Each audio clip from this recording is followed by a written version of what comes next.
people out there, welcome to your favorite and educative program, Living Legends. Today, our special guest on the program is Dr. JB Asare, the man behind the psychiatric hospital. Before we talk to our special guest, remember this program is brought to you by King Auto Production.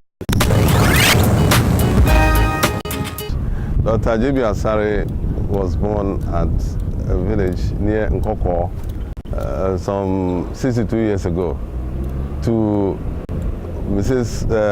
Dora Asare and Mr. G. Asare. Mrs. Asare was a timber contractor, and my mother was really an illiterate trader.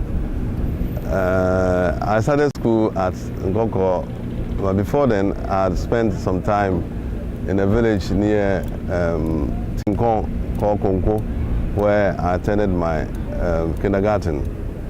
I started school in 1948 at Nkoko Presbyterian Primary School, and got to Form 3 at that time, and obtained a scholarship to Presbyterian Boys Secondary School at Udumasi Krobo. I completed Presec in the year 1961 and went to Laboni Secondary School for my sixth form.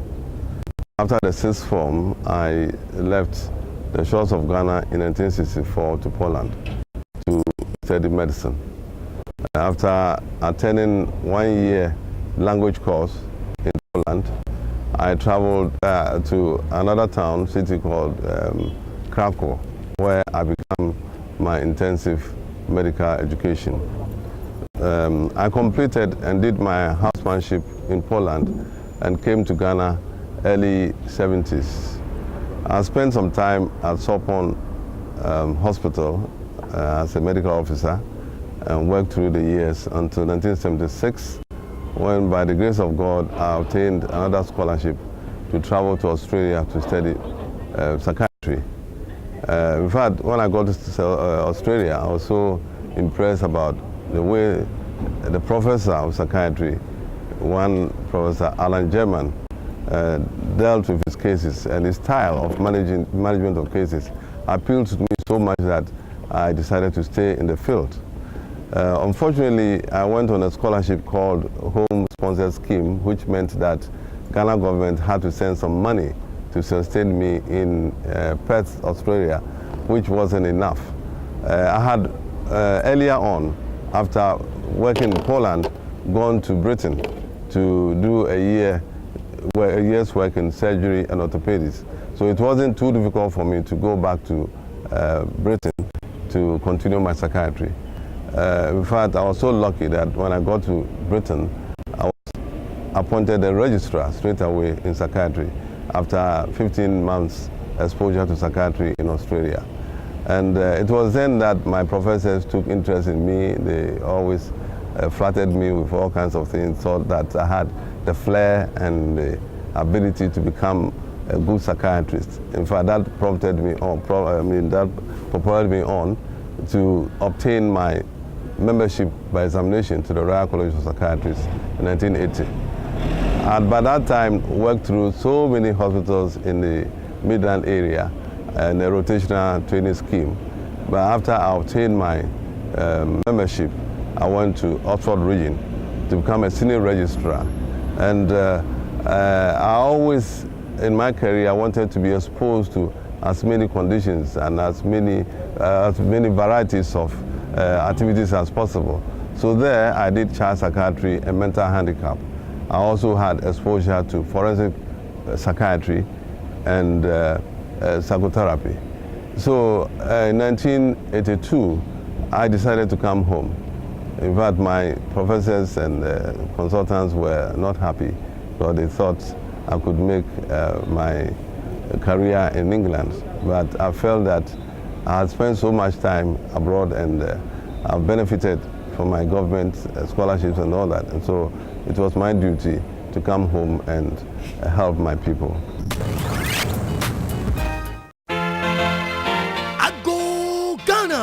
King Auto Production presents Living Legend. In a nutshell, this is my life. I can speak so many languages. So my patients feel comfortable with me. Ghana Bar is a combination of many. My funeral delegates of the Akan people. It was my first book. I went to London to help to turn our Gold Coast office, then it was, into a high commission.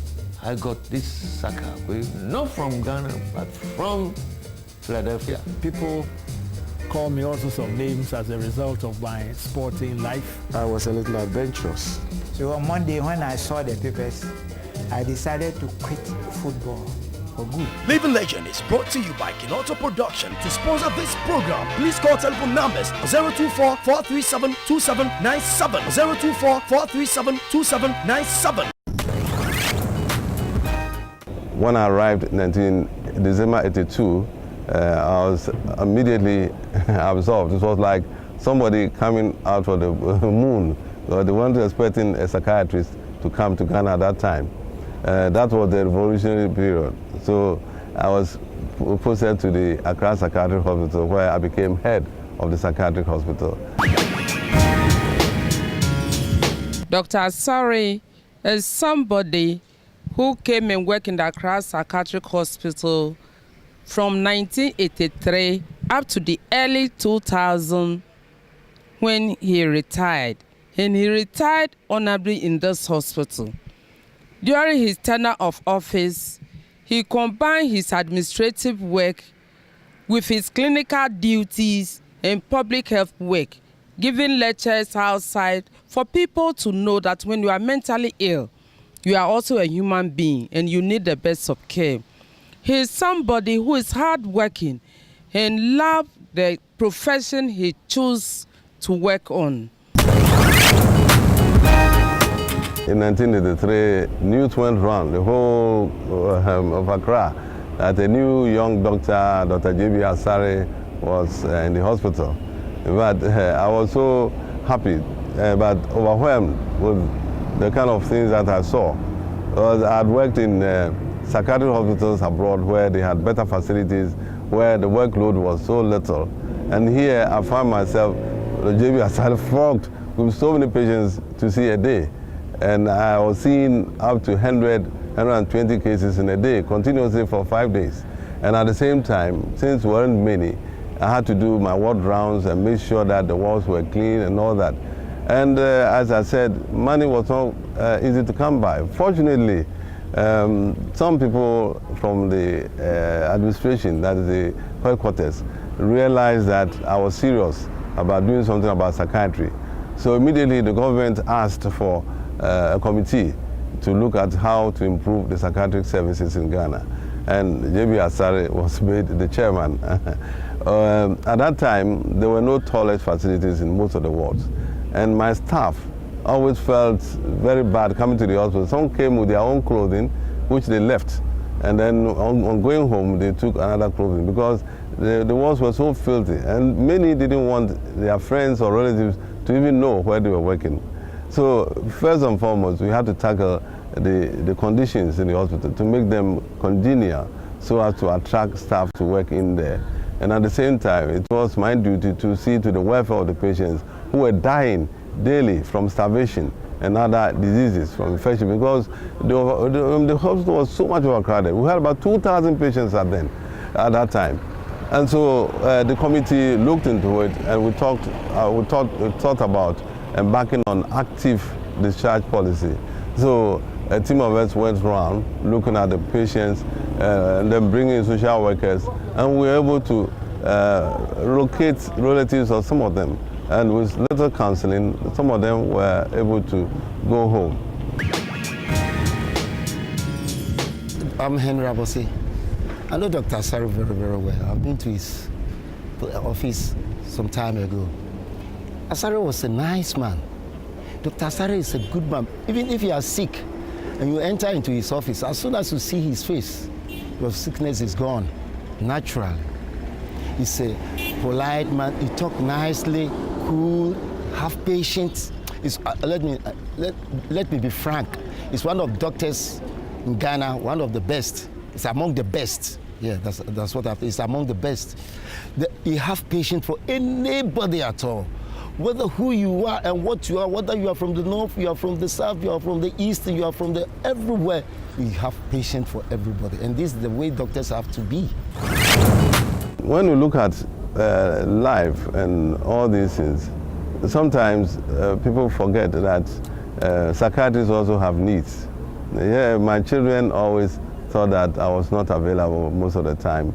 I tried to satisfy their needs, but what I should do as a father was really not that much there.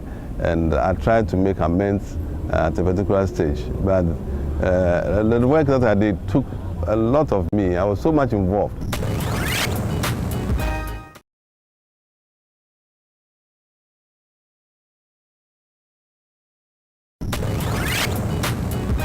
My children sometimes accused me of not having time for them and all that. But as time went on, they grew up a little bit. They understood that after all, Daddy was doing something not only for himself, but for us all.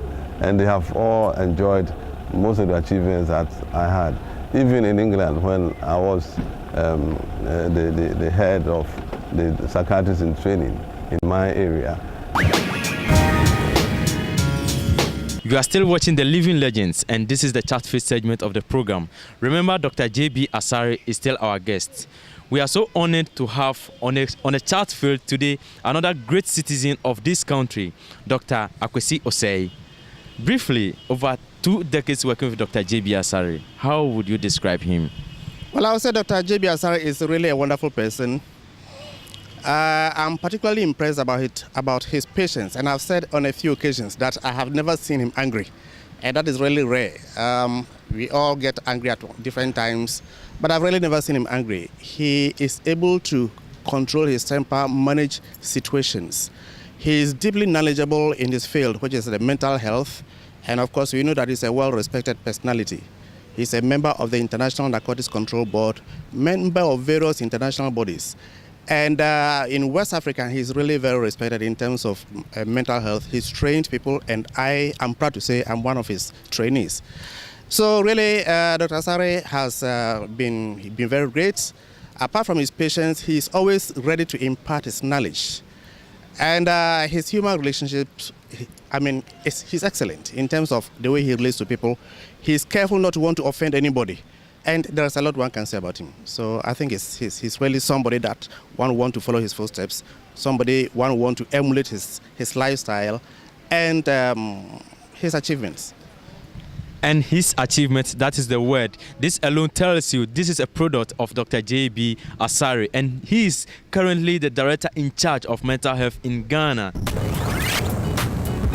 So when I came home, I've taken up a lot of positions, like being the chairman of the Faculty of Psychiatry, and then going up to become the chairman or the vice president of the West African College of Psychiatry over here. Briefly, how would you describe Dr. JB Asare? Oh my God, Dr. JB Asare is my man. Actually, he is a man of wisdom. He's actually, I don't even know how to describe him. He's really elaborate. Everybody likes him, and he's the type of man that we need as a leader. Anyway, he has an epitome of wisdom, and oh my God, I don't know. Ghanaians should all go in for that man. Ghanaians should all go in for that man. That is a message from Sydney, and this is a chat-field segment. The story of Dr. JB Asare still continuing right here on Living Legends.